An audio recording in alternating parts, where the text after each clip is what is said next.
na mimi nakuachia ni vizito viwili. Ni vipi hivyo? Akasema kitabu Allah, kitabu cha Mwenyezi Mungu, hablum mamdudun minas samaa. Hiki kitabu ndiyo kamba na ndiyo connection na ndiyo mawasiliano kati ya ulimwengu na ulimwengu wa juu, kati ya ulimwengu wa chini na ulimwengu wa juu. Hiki kitabu ndicho kitakachokuunganisheni nyinyi na Mwenyezi Mungu Subhanahu wa Ta'ala. Ndio kitabu chenye mfumo sahihi ambao utakuongozeni.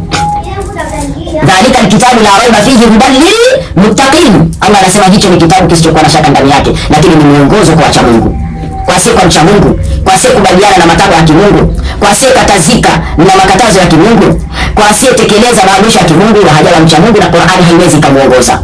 A'udhu billahi minash shaitanir rajim. Bismillahir rahmanir rahim. Alhamdulillahi rabbil alamin, wassalatu wassalamu ala sayyidina Muhammadin wa alihi tayyibin at-tahirin wa sahabatihi al-akhyar al-muntajabin wa ba'd. Assalamu alaykum wa rahmatullahi wa barakatuh. Ndugu yangu mtazamaji na mfuatiliaji wa vipindi vyetu hapa Abdad Academy, tunaendelea na kipindi chetu kinachozungumzia siri zilizojificha ndani ya suratu Yasin, na hiki ni kipindi cha 8 ambacho bado tunaiangazia aya ya pili ya suratu Yasin isemayo a'udhu billahi minash shaitanir rajim wal qur'anil hakim, na hapa kwa Qur'an yenye hikma, tukiwa tupo katika kipengele kinachosema ni kwa nini Allah Subhanahu wa Ta'ala ameisifu aya ya pili, yani ameisifu Qur'an kuwa na sifa yenye hikma. Na katika kuliangazia hilo katika vipengele vilivyotangulia, tulisema ya kwamba ili tulijibu swali hili itatupasa tuangazie maana ya neno al-hakim kama lilivyokuja katika aya hii kwa mujibu wa wanazuoni rahimahumullahu jami'an wa hafidhahumullahu jami'an. Katika kipengele kilichotangulia tulielezea kauli ya mwanzo wa wanazuoni waliosema al-hakim imekuja kwa maana ya neno al-muhkam. Na hapa alhamdulillah kwa tawfiki ya Allah Subhanahu wa Ta'ala tumeweza kuperuzi kwa kiasi ambacho Allah ameturuzuku. Na leo tutakwenda kuangazia neno al-hakim kwa maana ya neno al-hikma. Baadhi ya wanazuoni wamefasiri neno al-hakim katika aya hii kwa maana ya hikma. Wanasema nini? Kama hauja subscribe sasa na ugusa alama ya kengele ili kusudi kipindi kijacho kiweze kufikia kwa wakati. Usisahau kulike, kucomment kwa kuweka maoni yako, lakini kushare kwa wengine ili kusudi taaluma hizi ziwafikie. Utakuwa umetoa mchango mkubwa na sadaka kubwa kwa Allah Subhanahu wa Ta'ala.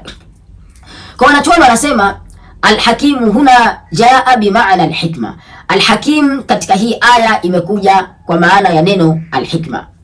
Wakasema wa hadha min babil wasfi bil masdari lil mubalagha, na huu ni mlango wa kusifu kwa kutumia masdari ikiwa sifa inayosifiwa pahala hapo imekithiri mno.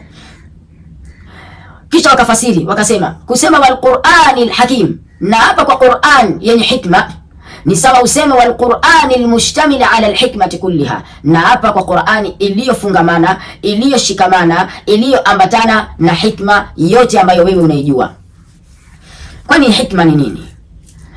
Hikma wanazuoni wanasema al-hikmatu hiya wad'u shay fi mawdi'ihi al-la'iq bihi. Maana ya hikma, maana yake ni kukiweka kitu pahala panapostahiki. Maana ya hikma. Hikma, ukasikia mtu ana hikma, haina maana kwamba eti yupo kimya. Hapana. Au mtu ana busara, maana yake eti yupo kimya kama hivi kajinamia ndo ana busara. Hapana. Hikma maana yake ni kukiweka kila kitu pahala panapostahiki. Mwanamke awekwe sehemu yake stahiki, avalishwe mavazi yake stahiki, apewe marembo yake stahiki, awekwe katika cheo chake na hadhi yake. Hiyo ni hikma, kama ambavyo Qur'anul Karim imefanya. Apewe mirathi yake inayostahiki kulingana na kanuni za Allah Subhanahu wa Ta'ala. Hiyo ndiyo hikma. Na mwanamume awekwe daraja lake stahiki, apewe mavazi yake stahiki, apewe urembo wake stahiki, na awekwe katika hadhi yake stahiki. Hiyo ndiyo hikma. Al-hikmatu hiya wad'u shay'i fi mawdi'ihi al-la'iq bihi. Hikma maana yake ni kukiweka kila kitu kwenye sehemu yake inayostahiki. Kwa hiyo al-Qur'an mushtamil ala al-hikmati kulliha. Qur'ani ndiyo ambayo imefungamana, imeshikamana, imejengeka na hikma yote, kwa sababu Qur'anul Karim ndiyo ambayo inaweza kukiweka kila kitu pahala panapostahiki na sio kitu kingine. Al-Qur'an. Na sifa hii kuisifu Qur'anul Karim kwa sifa ya kuwa na hikma, wanachuoni wanasema nini? Wanasema inna wasfa al-Qur'ani biqawlihi ta'ala wal Qur'anil hakim laysa mujarrada wasfin yuradu bihi thana'u aw at-ta'zim.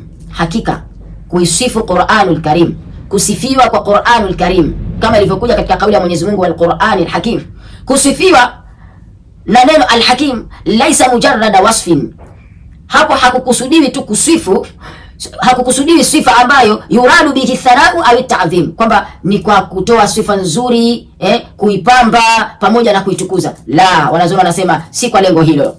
Fa inna thanaa hasilun lilqur'ani bikulli awsafihi, kwa sababu hiyo Qur'anul Karim kama ni kuisifu, basi yenyewe imeshajisifu ndani katika kila namna ya sifa.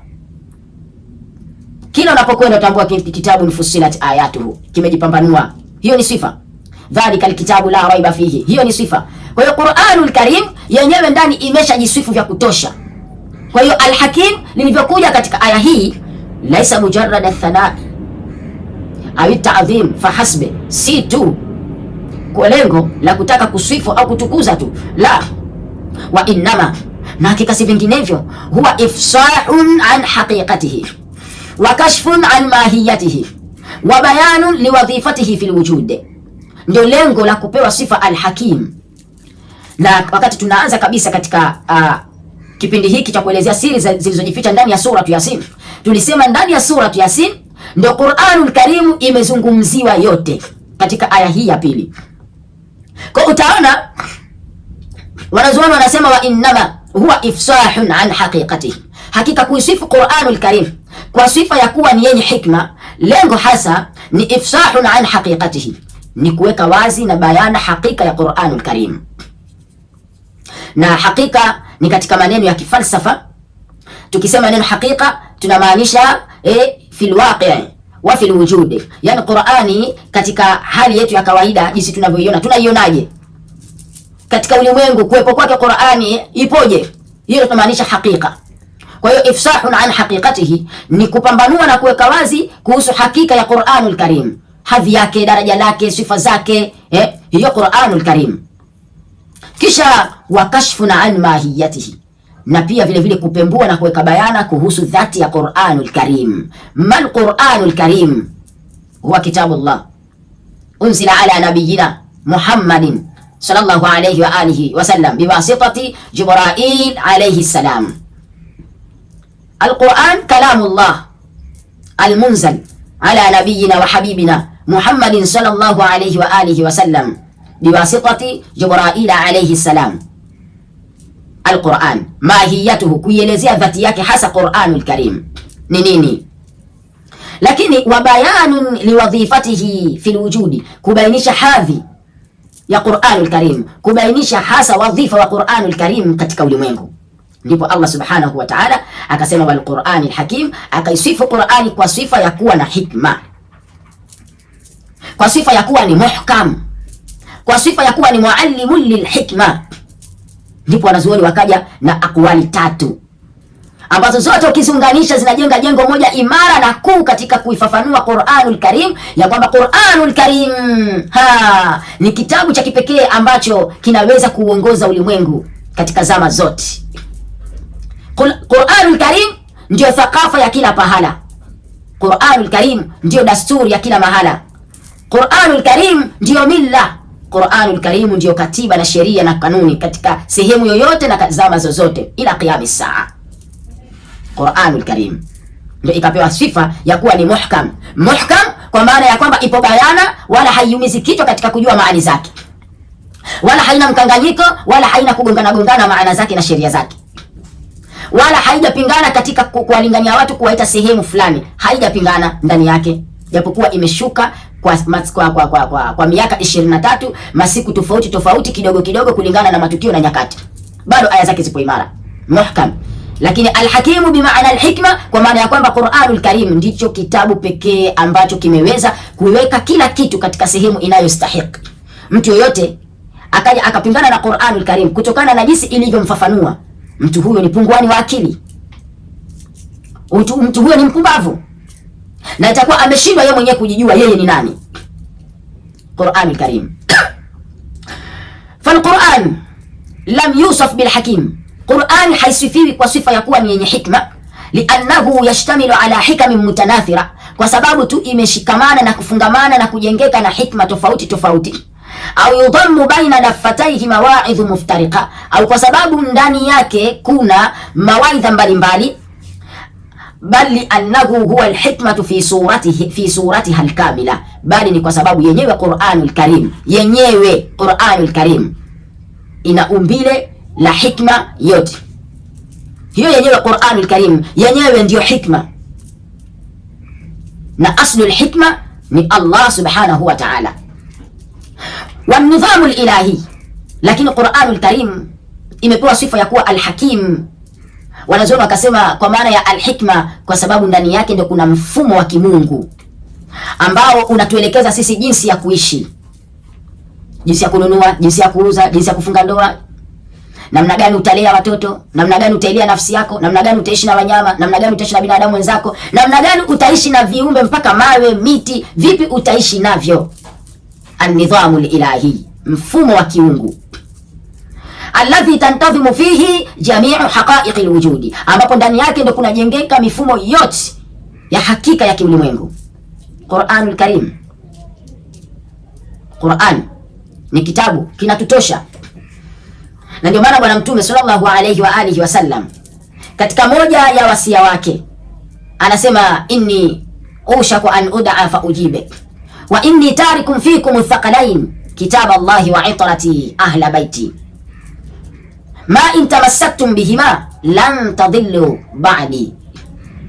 Bwana Mtume anasema, mimi karibuni nitafariki, nitaondoka duniani, lakini siondoki hivi hivi. Wa inni tarikum fikum thaqalain, na mimi nakuachieni vizito viwili.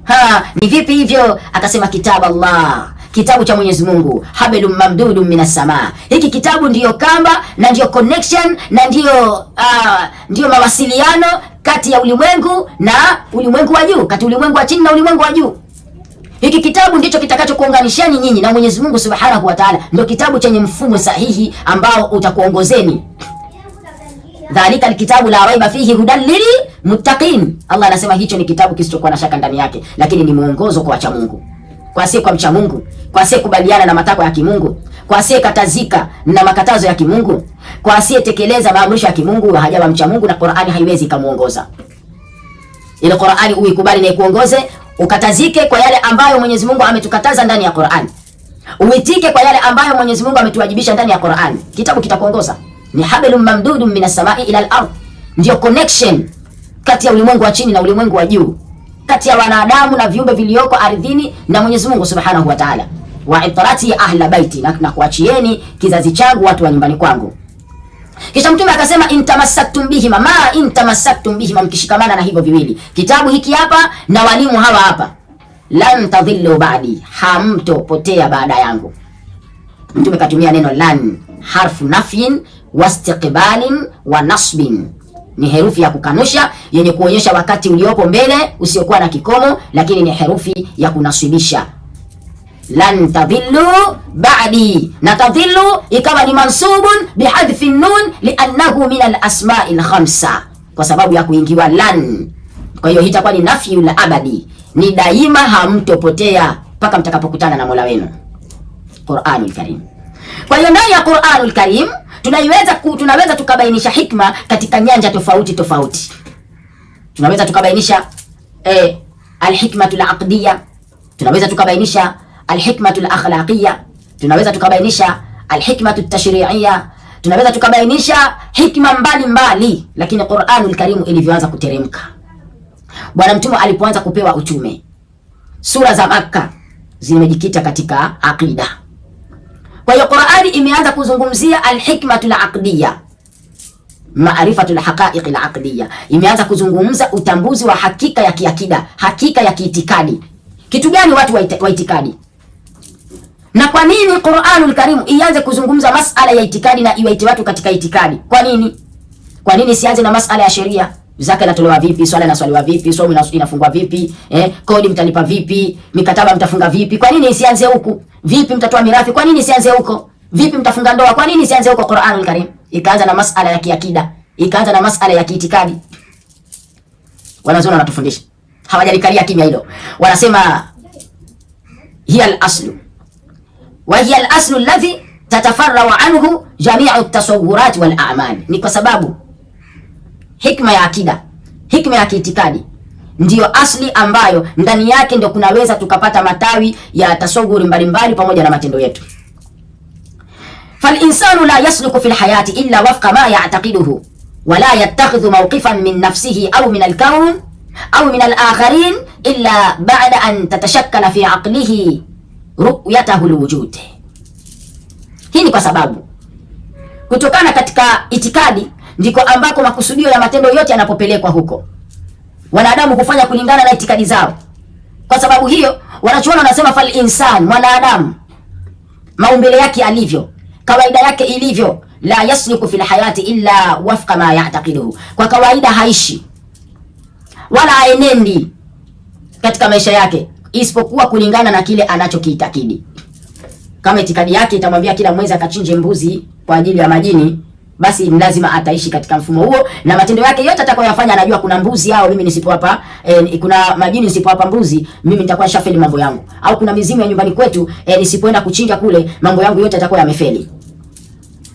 Al-insan la yasluk, haenendi mwanadamu fil hayati, katika maisha, illa wafqa ma ya'taqiduhu, isipokuwa kile ambacho anakiitakidi, na wala hasimamii kusimama kwa msimamo ya kwamba jambo hili no, na wala hafungamani na watu wanadamu isipokuwa baada ya kutazama kwa undani na kwa umakini, akajua katika akili yake jinsi ulimwengu unavyokwenda na jinsi inavyotakiwa kuandamana na watu na kufungamana nao. Na ndio maana katika propaganda za sasa hivi ulimwengu unabadilishwa kupitia propaganda za media mbalimbali, hususan social media, YouTube, TikTok, Instagram, WhatsApp, inatumika kuonyesha ulimwengu si sehemu ya upendo. Ukifungua movie mbalimbali utaona watu wanauana, media mbalimbali unasikia ni vita tu. Ukiangalia movie tofauti tofauti unafundishwa jinsi mtu amemwamini mtu akamsaliti. Yaani tunafundishwa kwamba hakuna kupendana. Kwa hiyo mwanadamu ataendana na kile ambacho atakachokipokea na kukiitakidi, ndivyo ambavyo atafungamana navyo. Hapo ndipo Qur'anul Karim ikaanza kuzungumzia masala ya kiitikadi, ili wote kuwavuta kwa anayestahiki kuitakidiwa, kwa anayestahiki kutegemewa, kuabudiwa na kufanyiwa kila jambo. Ndugu yangu mtazamaji, walihadha kanat al-aqidatu fi al-Qur'an laysat baban min abwab ad-din fahasbe. Na kwa namna hii sasa, ndugu yangu mtazamaji, aqida, itikadi katika Qur'anul Karim haizungumzwi tu kama kuwa ni mlango katika milango ya dini ikatosha, la, bali hiya al-asasu al-ma'rifi wal-wujudi alladhi yaqumu alayhi al-bina'u kulluhu. Bal hiya al-asas, bali ni msingi, ni foundation, al-ma'rifi, ni foundation ya kiutambuzi, walwujudiyu, na kiulimwengu, alladhi, ambayo yaqumu alayhi albina'u kulluhu, ndio jengo zima linasimama. Qur'anul Karim haizungumzi itikadi ndani yake kuwa tu ni sehemu ya kiburudisho, kuwa tu ni sehemu ya mlango wa nini, ni mlango katika milango ya dini. Hapana, bali kwa sababu itikadi ndiyo msingi, ni foundation ya kila kitu katika maisha ya mwanadamu. Ndio maana Qur'anul Karim ikaanza kuzungumzia hikmatul aqida, maarifatu haqa'iqil aqidiyya. Unaweza ukasema al-hikmatul aqidiyya. Ndio maana aya zote zimeanza hizo kuelezea ukubwa wa Mwenyezi Mungu, utukufu wake, zimeelezea kuhusu kuita watu kwa Mwenyezi Mungu Subhanahu wa Ta'ala. Bismillahir Rahmanir Rahim. Qul huwa Allahu ahad, Allahu samad, lam yalid wa lam yulad wa lam yakul lahu kufuwan ahad. Allah anaonyesha ya kwamba watu wote wamwelekee yeye. Qul hadhihi sabili ad'u ila Allahi ala basiratin ana wa man ittaba'ani. Bwana Mtume anasema hii kwa kwamba Mwenyezi Mungu aseme hii ndiyo njia yangu, njia hii mimi nawaita watu wote wamwelekee Allah Subhanahu wa Ta'ala, na sifanyi mimi mpaka watakaonifuata pia watafanya hivi hivi, kwa kuwa huko ndo kuna salama. Alhikmatul aqdiyya, alhakimu bimaana alhikma fi hadhihi alaya. Kwa hiyo kila mwanachuoni aliyepita katika namna yake ameipita katika namna yake iliyokuwa nzuri. Aliyefasiri alquran alhakim, hapa alhakim kwa maana ya neno almuhkam, kapita kwa namna yake, na ambaye amekuja sasa hivi alhakim bimaana alhikma anapita kwa namna yake, na maana zote zina umuhimu kwetu kwa sababu zote zinarejesheka ndani ya Qur'anul Karim katika aya nyinginezo. Wa min huna, na kuanzia hapo na kutoka hapo جاءت الحكمة العقدية في القرآن لتعيد تشكيل aqli al-insan la bi'itaihi ajwibatan mutafarriqa. Sikiza wanachuoni wanachokisema, wanasema wa min huna, na kutoka hapo sasa, jaatil hikmatul aqdiyya, imekuja hikma ya kiakida, hikma ya kiitikadi fil Qur'ani, katika Qur'ani. Lengo ni nini? Lituida, kuiandaa, kuijenga, kuitengeneza, kuiwekea mifumo, lituida tashkila aqli al-insan, kuijengea mifumo akili ya mwanadamu, kuitengeneza akili ya mwanadamu. La bi'itaihi ajwibatan mutafarriqa, si tu kwa sababu ya kumpa majibu mbalimbali kutokana na maswala anayojiuliza katika ulimwengu huu. Hapana. Wa innama bibinai ru'yatin kauniyatin tauhidiyatin. Wa innama, na hakika si vinginevyo, bibinai ru'yatin kauniyatin tauhidiyatin, ni kwa ajili ya kujenga nguzo ya kiulimwengu na ya kitauhidi, ya kiumoja. Tujue kwamba ulimwengu una mfumo mmoja na yupo aliyeweka mfumo huu, naye ni mmoja, na huo mfumo tufasiru lahu haqiqatal wujudi bi asrihi. Mifumo iliyoko ndani ya Qur'anul Karim ni kwamba ndipo ambapo tunatafsiriwa hakika ya ulimwengu jinsi ulivyo. Fal Qur'an, hii Qur'anul Karim yujibu anil as'ilati al-kubra, inajibu maswali makubwa makubwa, allati ajazat anha al-falsafatu al-bashariyya, maswali ambayo falsafa za kibinadamu, falsafa za kibinadamu na kijini zimeshindwa kujibu maswali hayo. Swali la mwanzo ni kusema man huwa Allah, Allah ni nani? Allah ni nani? Qur'ani falsafa hazina majibu. Allah ni nani? Majibu yapo ndani ya Qur'anul Karim. Huwa Allahu alladhi la ilaha illa hu, yeye ndiye Mwenyezi Mungu ambaye hapana mola apasai kuabudiwa kwa haki isipokuwa Mwenyezi Mungu. Allahu la ilaha illa huwa al-hayyul qayyum, Mwenyezi Mungu hakuna mola apasai kuabudiwa kwa haki isipokuwa yeye. Al-qayyum, msimamizi na mwendeshaji wa mambo yote. Al-hayyu, aliyekuwa hai muda wote. La ta'khudhuhu sinatun wala naum, Allah haumchukui lepi la usingizi, hasinzii wala naum wala kulala, na sifa nyinginezo. Qur'ani ndio inajibu man huwa Allah. Wama haqiqatu asma'ihi wa sifatihi, kama katika suratul Hashr Allah alipoeleza al-bari'ul musawwir na sifa nyinginezo. Walimadha khuliqa al-insan wama ghayatu wujudihi wama khalaqtu al-jinna wal insa illa liya'budun. Qur'ani ndio inajibu maswali hayo. Kwa nini ameumbwa mwanadamu? Ni lipi lengo la kuumba mwanadamu? Ni Qur'ani ndio inajibu. Ni Qur'an ndio inayojibu swali hilo. Wama khalaqtul jinna wal ins illa liya'budun. Na katika suratul Insan pia Allah subhanahu wa ta'ala huko amejibu. Katika suratul Mulk pia Allah huko amejibu. Lakini wama haqiqatud dunya, dunia hasa hakika yake ni nini? Qur'ani ndio imejibu. Katika suratul Hadid imeshatoa majibu, tutakuja kuangalia hayo majibu kipindi kijacho, maana muda hautoshi. Wama masirul insani ba'da al-maut, mwanadamu afikia wapi baada ya kufa? Akifa ndio basi au kuna mwendelezo au atabadilika kuwa kiumbe kingine? Qur'ani ndio inajibu majibu hayo. Wama tariqu alladhi yusiluhu ila an-najah, ni njia gani ambayo itaweza kumfikisha mwanadamu katika mafanikio? Mafanikio yoyote unayoyajua wewe, iwe ni ya kifedha, iwe ni ya kiafya, iwe ni ya kiakhera, kwa maana kiroho, mafanikio ya kimwili na kiroho, Qur'ani ndio ina hayo majibu. Falsafa za kiulimwengu zimeshindwa kujibu majibu hayo.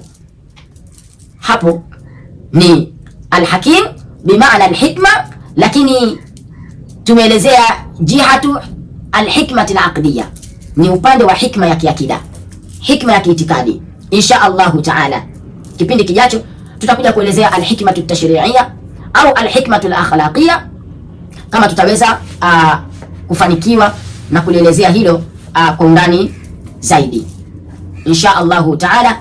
Kama huja subscribe sasa na usalama kengele, ili kusudi vipindi vyetu vikufikie kwa wakati. Like, comment kwa kuweka maoni yako, share kwa wengine, ili kusudi na wao waweze kupata darasa hili. Utakuwa umetoa sadaka adhimu kabisa kwa Allah subhanahu wa ta'ala. Khairul kalam ma qalla wa dalla.